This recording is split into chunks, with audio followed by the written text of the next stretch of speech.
எக்ஸாம்பிளாக வந்து ஆப்பிள் செடி, இதெல்லாம் வந்து நம்ம கிராஃப்டிங் பண்ண ஆப்பிள் செடி. அதில் வந்து பாருங்கள் ஆப்பிள் வந்து நிறைய காய்ச்சிருக்கு. இது வந்து போன வருஷம் தான் நம்ம வச்சோம். அது என்னதுடா? ஆப்பிள். உனக்கு பிடிக்குமா? எஸ்.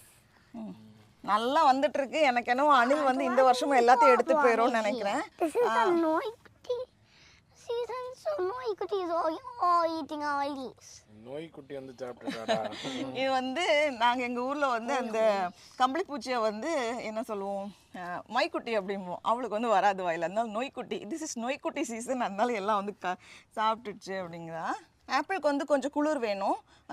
நீங்கள் வந்து எந்த ஊரில் இருக்கிறீங்களோ அந்தந்த ஊருக்கு ஏற்ற மாதிரியான செடி தான் நம்ம வைக்கணும். ஏன்னா வந்து ஆப்பிள் செடியை பொறுத்த வரைக்கும் இத்தனை சில் ஹவர்ஸ் இருக்கும் அப்படின்னு போட்டிருப்பாங்க.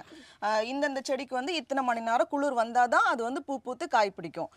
மேலே நார்த்லலாம் வந்து நிறைய நேரம் சில் ஹவர்ஸ் இருக்கும். அந்த மாதிரிப்பட்ட செடிகள் நம்ம வச்சோன்னா நமக்கு இங்கே சவுத்தில் வராது. அதனால் அந்தந்த ஊருக்கு ஏற்ற